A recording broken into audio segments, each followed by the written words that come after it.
In your observation, becoming a minority owner or part of that ownership group for the Atlanta Hawks, watching them just in 2018, I mean, the Hawks were, I think, 24-28 in the Eastern Conference. And now to watch them make a run to the, Eastern Conference Finals last year, back in the playoffs this year, to watch just the difference in the evolution of that culture and the organization changing since you've been involved. I'm interested in any observations you had culturally, clarity around leadership and all that you've witnessed. Well, culture is definitely something that is spoken about constantly by our GM, our president, Travis Schlank, by the coach, and by the ownership group as well. And we talk about, who's good in the locker room. And when you have somebody that's not good in the locker room, we brought in Dwight Howard a few years ago, and he was not good in the locker room. I hear about it from the coaches, or you see it, or it's talked about when you make the trade and you get rid of somebody. But those are the cultural things. And I would say it would be hard to imagine, I don't know whether there's ever been a completely dysfunctional team that's been able to win a championship. As much as a talent may be there is a real consciousness about who do you draft, what are their attitudes, what's their family life like. Welcome back to The Thermostat with Jason Barger. If you're currently on a commute, a walk, or just a micro break in your day, glad you're making time to step back, to think, and to reflect on the next steps on your journey. I've never been more convinced the best leaders and team cultures in the world are the ones that make time to step back, breathe in good oxygen, and calibrate their thermostat. I hope today's conversation leaves you feeling grounded and inspired. Now let's dive into today's topic to engage our minds and hearts in order to authentically lead and create compelling cultures wherever we are in the world. Hey everyone, it's Jason and welcome back to the Thermostat Podcast. Wherever you are, however you're coming to the podcast today, welcome back. So glad to have you listening. We've got a lot of people out there that have been OGs, been listening to the podcast for some time now. We're well over 100 episodes. It was kind of hard to believe by now, but we've got well over 100 episodes and continues to grow and spread. And so excited that it continues to connect and resonate with so many people. If you're new to the podcast, welcome. So glad you're here. My commitment to you always is a time in your day to step back, to listen, to have some things that engage your mind and heart in authentic leadership and thinking about the cultures that you're creating with the people around you. As we begin today's podcast, again, I ask this, I hate that I have to do this, but if you will rate the podcast 5 stars, of course, leave a nice review. All of those ways are how the algorithms work and help us to amplify the podcast even further so people can find it and continue to share it with people around those. So thanks to anybody that takes the time to do that. Very excited about today's guest coming into the chat in just a second with me. David Moore has been tremendously successful as an entrepreneur, operating businesses as a private equity venture capital investor, and as a senior advisor and board member for places like Spanx, among many others. He is also a minority partner in the ownership group for the Atlanta Hawks of the NBA. David and I connected a few years ago, and I was so fortunate to support one of his businesses, Renewal by Anderson, a section of that does wonderful replacement window business in many markets across the U.S., and I help support their leadership team in gaining clarity on their company core values and some other things, developing their culture and really aligning with their leadership team.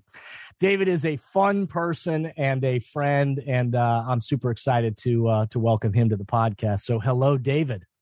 Thank you, Jason. I appreciate it. And I hope I'll live up to that introduction. Sounds like my mother wrote that introduction. So thank you. I appreciate it, buddy. You are a highly accomplished guy. So that's like this is the Cliff Notes version that I just. I always say the myth is greater than the reality. I can assure you. I'm just out selling windows and working hard and trying to do the best I can. That's awesome. Well, you're being modest, but thanks for joining the podcast. I, of course, have loved that we've connected and become friends, and then that I've had a chance to support your leadership team in some ventures in the past, and so certainly excited to share you with the podcast. Well, I can say you've done a great job, and we I don't know how many years ago it is now that we developed and brought clarity to those core values, but I got to tell you, if you go, I was in Atlanta yesterday, and they're up on the screen, they're in the warehouse, they're, people talk about them, they reference them, and we've worked hard at doing that, and it's been a tenacious effort. But the fact is that we do try to live those core values, and it's kind of our North Star. And you were very helpful in that. You were instrumental, more than just helpful. You were instrumental in helping us develop them and implement them. And so we're eternally grateful. So I happen to do a podcast. So yeah. Well, no, I appreciate you saying that, and it was a joy. It really was to be with your group, and that process that you're referring to. I mean, really to revitalize is the language, at least that I like to bring to a revitalizing your core values language. That the process of taking a team or a company through that kind of thing, to step back and really look at the language again. And it was fun to develop it with your people, to have it be a participatory process where they're thinking about what are the things that they value the most. And in a working environment and in a culture that, again, if culture is dynamic, meaning it's always being shaped moment by moment, it's always changing, then we have to be able to describe what is that culture that we want. We have to be able to, out in the future, that North Star, like you just mentioned, be able to say, hey, if we can't describe it, we can't be surprised when it doesn't exist. So that's obviously an important piece of the process. I'm interested because you just said something really interesting too, is that, it's up on the wall, it's in the warehouses, it's out in front of people, because that's the first step, to culture shaping is, again, we've got to be able to describe the values that we're hoping to live. Then it becomes the real hard work of sharing it with the people and helping develop that kind of thinking so that people not only see the values, but they live the values in the way they show up to work and every single day. I'm interested just your perspective, across your companies, but places like Spanx or other places that, again, companies that you are observing. How important is that in terms of leadership and culture and helping people develop living that culture in your perspective? It's to say it's everything is a little bit strong, but it's crucial. If leaders are passive about that, they're making a big mistake. People are going about their work every day, et cetera. But when challenges arise, when you get off path, when there's a bad hire, when somebody, when you face a pandemic, whatever it might be, that's where the core values really rise to the top. And, I can say, I often talk about this when I'm meeting with new employees or whatever. And I say for us, March 15th, 2020, I describe it, metaphorically, that I stood on the edge of a cliff. And I looked down and I didn't know where the bottom was going to be. We didn't know. It was shelter in place. It was, we just thought the world was coming to an end. But we had our core values to be able to sort of anchor us to say what's most important here, including when we had to lay off 300 employees because they were what we call feet on the street employees. They were ones that went to flea markets and home shows and did the marketing, or people that knocked on people's doors, and there was just no job for them. And but we had core values to lean back on, to say, how do we treat these people? How do we communicate with them? What is important, et cetera. And so I would say, again, it's a lot to say. It's everything, but the best companies in the world have a sense, whether they call them core values or they call them a mission statement.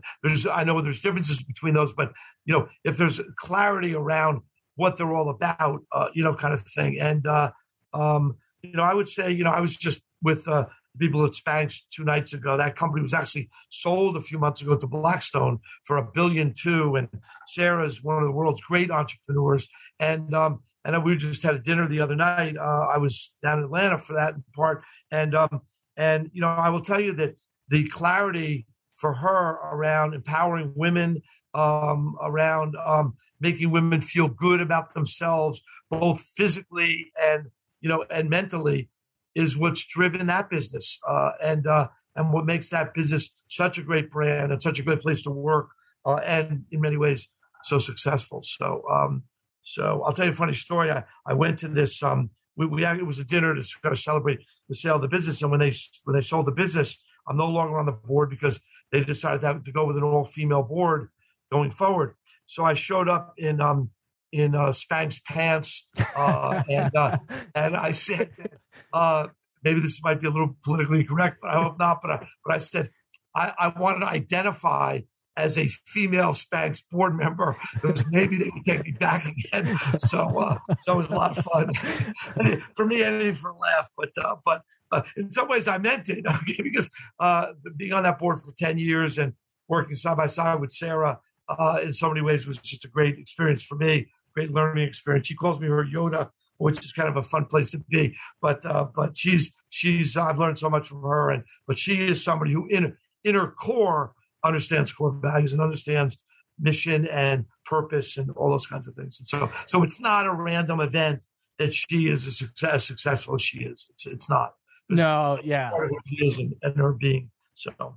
Yeah, no, I appreciate you bringing that up because I'm so glad that you made that last point. That's not a random thing that, I talk about the concept, and listeners of this podcast have heard me say this, that where you look is where you go.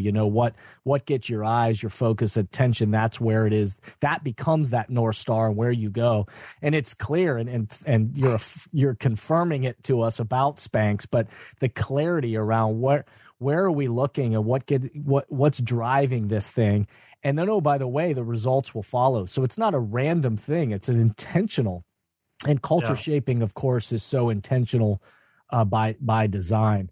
That's amazing. And by the way, to be fair about it, some people are better than others at it instinctively, right? I mean, so I would say Sarah's really good at it instinctively. She just, in her core, however she grew up, etc. She has that in her. Some of the rest of us, I think, are probably less instinctively, and that's why we need to be intentional about it and thoughtful.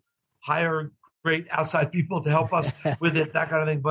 But you end up in the same place, really, which is the importance of understanding kind of that. I use that North Star because it does allow you to operate especially when things get challenging. Operate with clarity and with purpose, where you don't get derailed. So. Yeah, no doubt. And that conviction around the values and understanding that, hey, when challenges and obstacles align again, to think that our culture will just magically happen on its own isn't realistic. So as you're anchored in those values, and then as leadership teams are more intentional about what they do, then the North Star becomes, okay, this and gets anchored in everything we do, by the way we hire, by the way we do, onboarding new people, like you just mentioned a few minutes ago, performance evaluations. What are we rewarding? How do we develop our leadership teams? All of that stuff gets anchored very, very intentionally. One thing I wanted to talk to you about too was the NBA. I mean, you and I are basketball lovers. In fact, actually got to attend a game with you last year during the playoffs, which, by the way, was just a blast. And I was so appreciative of you inviting me to come down. But actually, Sarah Blakely and I, we did a tequila shot, I believe, at halftime in support of the Hawks. So we were excited for that. But, I'm interested in your observations, too, of becoming a minority owner or a part of that ownership group for the Atlanta Hawks. Watching them just in 2018, I mean, the Hawks were, I think, 24-28 in the Eastern Conference, if I have that correct. And now to watch them make a run to the, Eastern Conference Finals last year, back in the playoffs this year, had some injuries and some, a challenging first round matchup that made it, but certainly now to watch just the difference in the evolution of that culture and the organization changing since you've been involved. I'm interested in any observations you had that way culturally and just kind of clarity around leadership and all that you've witnessed as a part of that. Many teams and organizations right now are realizing that they need to do both. They need to engage the minds and hearts of their people in person, where everyone in the room can experience the energy of congregating together and find clarity for the road ahead. And they also need to continue to find ways to engage the minds and hearts of their people virtually, with those who are working remotely or at a distance.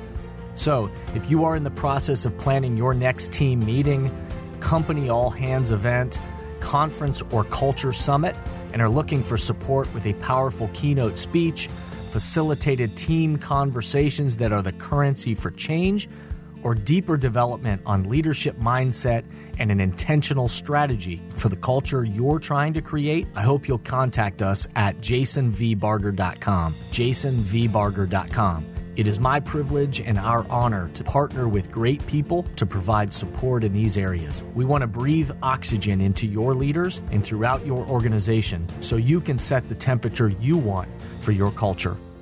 We look forward to connecting with you soon. Well, culture is definitely something that is spoken about constantly by our GM, our president Travis Schlank, by the coach, and by the ownership group as well. And we talk about who's good in the locker room, kind of thing. And some of it is bringing an adult in the locker room. And when you have somebody that's not good in the locker room, we brought in Dwight Howard a few years ago, and he was not good in the locker room. I don't know him. I don't know him at all personally. I don't get to know the players that well. It's not really.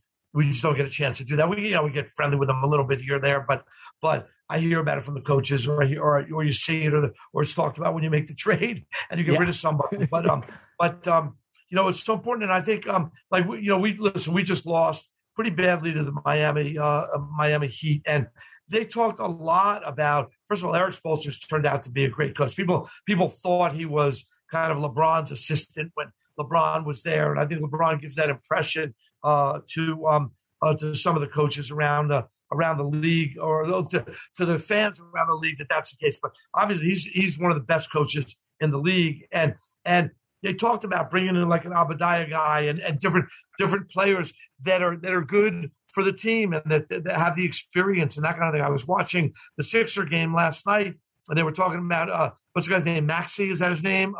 Tyrese Maxey.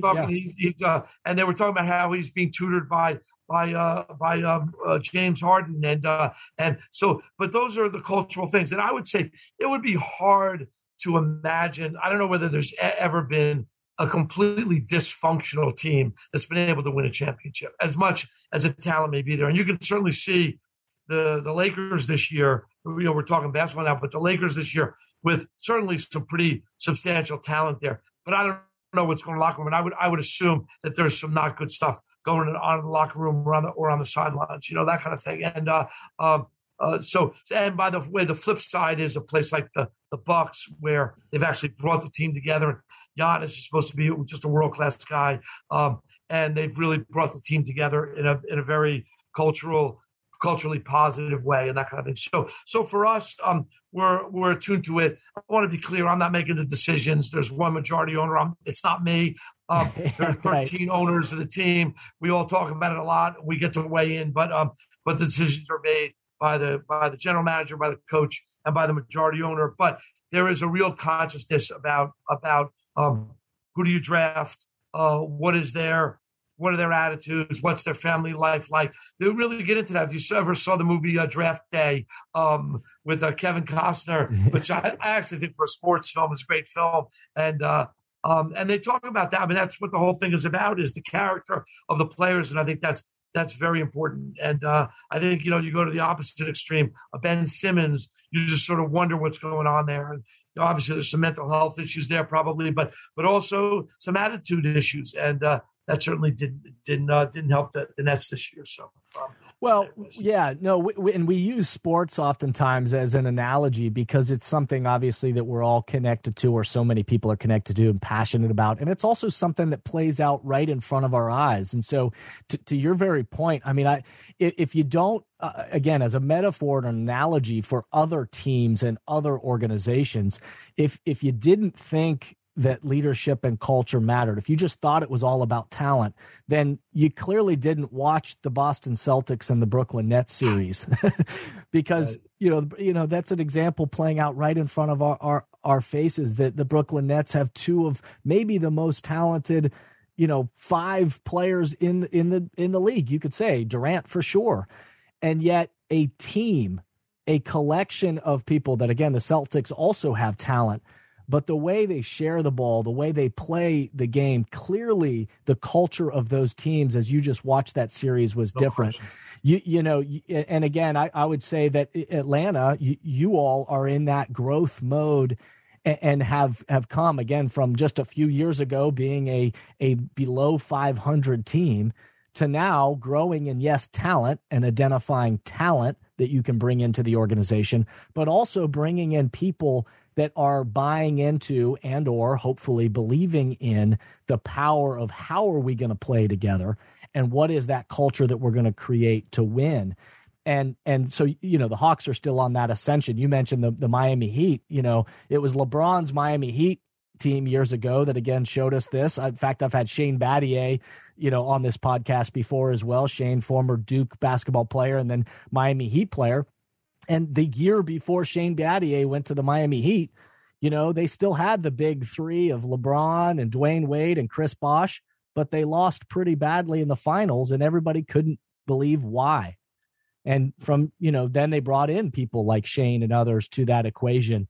And what they started, they really had to learn it wasn't just about talent. How are we going to mesh together and play with that? So sports, becomes that thing that plays out right in front of our face that I believe is just reminds us of whether it's at, Renewal by Anderson or whatever the company or team of the organization is. It's not just about accruing the most talent.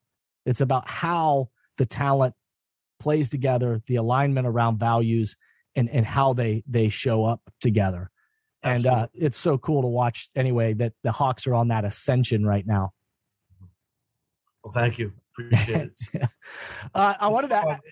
Hopefully next year we'll get a little deeper in the playoffs. But we're still a young team, and it's still being formed. I think in some ways we went so far last year. We were 2 games away from the finals that this year clearly it was a disappointment for a variety of reasons. We had some injuries and et cetera.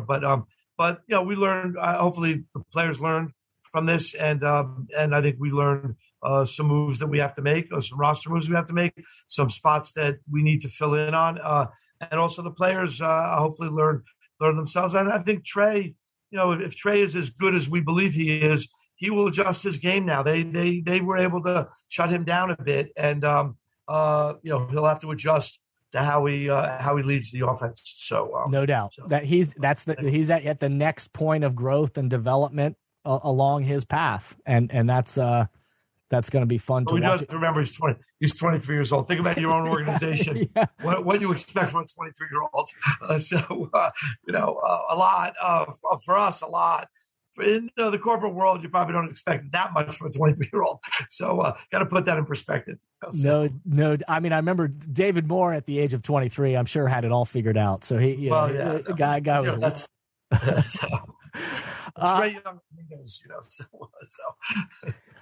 I wanted to ask you also, one of your loves and something I've always thought is really fascinating too is your interest and love and practice of comedy, and the fact that you've also performed at some pretty cool venues and doing some stand-up comedy. Not only do I just think that's interesting and very cool, but I also think about it again. The way that my brain works is I also think about the attributes of leadership. And I believe in the world that we're in right now that is changing so rapidly that leaders and developing creative thinking and having a mental agility and being able to adapt to different situations, with so much of comedy is being able to see things from a different angle, to being creative, to bringing something to light, and then obviously communicating a message. I'm interested just in your appreciation and love for the art of comedy, if you see any connections there to what it requires, the kind of thinking and that connection to leading in the world today and the kind of creativity that it requires. Is that ring true to you at all? I mean, that may be a little bit of a stretch. The communication is important. The syntax is important. I mean, one of the things, when I perform, and I do perform regularly, so it's not like I tried my hand once or twice. I perform, pretty much on a monthly basis, at least. I live in Manhattan, so I'm able to get at the comedy clubs, and they'll call me and perform. So kind of moved up the food chain a little bit, and I can get a gig when I need to and that kind of thing. So I perform regularly. And I would say what you might be surprised at is one is, how important language and syntax are. One word is funnier than another. The sequence of words make more of an impact. So the communication part of it, I was always a pretty good writer. And so I have an appreciation for that, but I didn't have an appreciation for how exacting it needs to be very often, in the context of telling jokes and doing stand-up comedy. Yet on the other hand, it's really very much about being conversational, and as exacting as the joke needs to be funny in many cases, it's also the opposite of how it appears. It has to appear conversational, sort of like Joan Rivers used to say, "Can we talk?" She used to, on stage, make it almost like a one-on-one conversation with every single person in the audience, even though she was telling jokes that were very, very precisely designed, even though it doesn't seem that way. People will often cite Robin Williams as a great example. Believe me, that stuff he was an incredible talent and an incredible improvisational talent. But believe me, there were formulas in there and there were things in there that he practiced and got, extremely good at over time. And so that aspect of it would translate into how are you communicating as a leader, how are you communicating messaging, that kind of thing, et cetera. What I'm most sensitive to, I think, is just the idea of humor in the workplace and where it's appropriate and where it's not appropriate, especially as kind of a landmine more now than it was 10 or 20 years ago, a minefield now more than it was years ago. But I've given advice on this, and I've spoken about this over the years, and I would say one thing is true, or two things are true. One is sarcasm in the workplace as a humor tool is dangerous. You don't know how it's going to land. People, especially if you're a leader, people take your words very seriously. They'll remember them. And I always say, I don't joke about people's money because, it can be misinterpreted and taken in the wrong way. I used to do a joke, something like I used to say that when people in my office found out that I did stand-up comedy, they wanted me to be funny all the time. And I said, I've tried, but let's face it, there's some situations where it just doesn't work. Like, hey, did you hear the one about no Christmas bonus? And then it was like, that didn't go over too well, kind of thing. So that was a joke. I didn't do that actually, but that's making fun of the notion that you can be funny in the workplace. And I think the television show The Office was a good example of that, inappropriate use of humor in the workplace, which would happen all the time. On the flip side, I would say self-deprecating humor, again, without getting too far out of bounds, can be very effective at disarming. And it's probably much like there's a lot been written about the vulnerability of leaders and showing your own vulnerability. And I think self-deprecating humor would be the same kinds of thing. I don't really understand this, but what can you do? That kind of thing, or whatever. Just being vulnerable that way. I think that kind of humor can go a long way and can be a positive force in the workplace. So yeah, no, I that's awesome, and that was awesome. That was a great kind of description of that, because again, maybe I'm reaching on that, but at least where my mind goes is and back to what you said about making that one-to-one connection with a whole audience of people, and to have it be conversational. Really, you're trying to create that connection. I believe in the world we're in right now, where so much has been happening and so much negativity, so much disconnection, so much disengagement, division between people, that oftentimes, again, leaders have to be so smart about their language and the precision of that. And yet when they can do it in that one-to-one connection level, and they can, my newest book that's coming out this August is called Breathing Oxygen. And it's about how positive leadership gives life to winning cultures and these kind of 6 mindsets. Well, from a leadership perspective, I believe now more than ever in the world that leaders have the opportunity to kind of breathe life into themselves, but also into the people around them. And it requires that ability to connect individually, and to also then develop this kind of positive lines of thinking that brings life into a room rather than sucks life out of the room with that kind of negativity, finger pointing, blame. There's so much of that in the world that, in my opinion, the best leaders and cultures are the ones that are really showing people how to kind of breathe energy and life into the way we think, but also into the way that we act. And I see such a great correlation to that with, the comedy that you do and making those kind of connections. Well, above anything else, it has to be real, right? It has to be authentic, and totally. I think that's most important. Like yesterday, I was at our office in Atlanta, where we have I have a window business down there, and we do whenever I visit the offices, which is about every 4 to 6 weeks or so. We'll do a town hall, or I'll bring everybody in for lunch. Anybody that's in the office, and so we had about 60 people there, and I just spoke about what's going on among the other companies and et cetera. And I opened it up for questions. And then there weren't too many questions. And then I just said, all right, well, I said, let me tell you about a trip I took recently. And it so happened I was in Poland 2 weeks ago at the border of the Ukraine for a charity that I'm the chair of and a leader of in New York. And I just talked about it. I talked about my emotion being there and my impressions of what, the range of emotions that I felt from sadness and anger to being inspired by all the great volunteer work that's being done there. And I, opened up my phone and showed pictures that I took. And I think that authenticity, which is who I am. So, I wasn't, but, just being open, that I think that breathes life into the organization from a leader standpoint, that kind of thing. No doubt about it. I talk a lot in the book about authenticity and what you're describing. And by the way, what I've always appreciated and I've experienced with you is your authenticity that way. But as you are vulnerable and you as a leader are authentic with the people around you, that it brings energy, it brings life to people and helps then connect them. And so that's a fabulous example. And one for us to end on. I know we're at our time. We got to get you on the move here, buddy. You're an important guy. We got to get you out of here. So, David, I appreciate you spending even just a few minutes here and talking about your authenticity, talking about leadership, and your your angle of vision on what kind of gives life.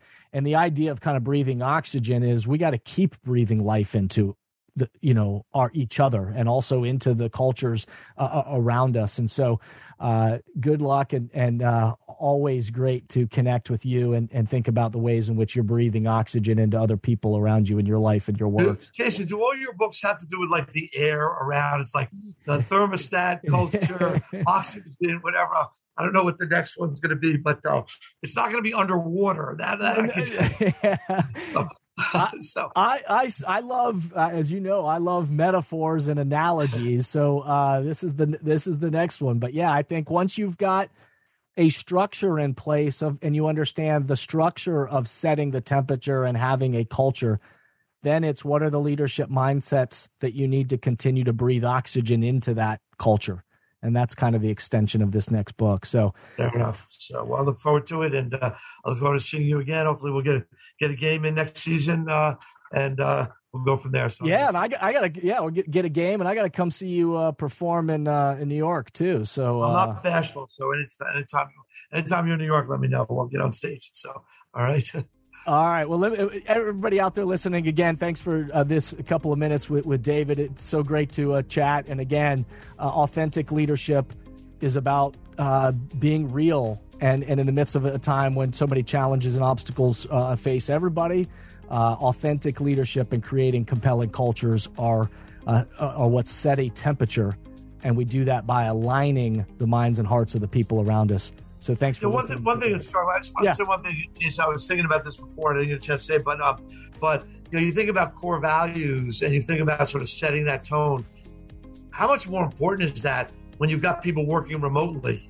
So for those organizations where you're not together every day, and we are for the most part, but not 100%. And so in that environment, how much more important is having a set of core values that connect people who are just talking on Zoom or don't see each other, every day, 5-6 days a week, that kind of thing. So I would think more important than ever, developing a set of core values, articulating it, repeating it over and over again, living it, is even more important in a remote environment that we're all at least partially operating in. No doubt. I did another bunch of other podcasts about that very topic as well. Is like we've got to be intentional about that. We got to do virtual meetings better, and absolutely in a work environment right now, we have to build in space to do this, to connect with one another. This isn't the same as you and I, being in New York sharing a meal together, which is awesome. But it's the second best thing is for us to be able to have a few minutes to look at each other, connect, and to build that relationship. But we've got to be intentional about doing it. Amen. Thanks, David. Thank you very much. Take care. Bye-bye.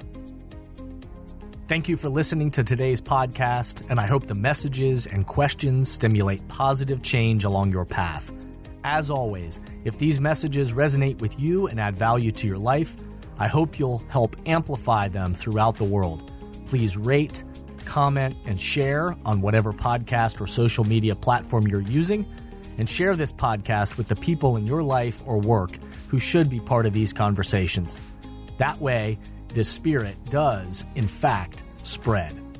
If these messages or developing leaders and culture would be helpful to you and your organization, please contact us at jasonvbarger.com, jasonvbarger.com. And remember, we are all ambassadors for the culture we want to create in our life and work. We have to own the vision we want to be a part of. The future of leadership is you, is me, is us. Be a thermostat.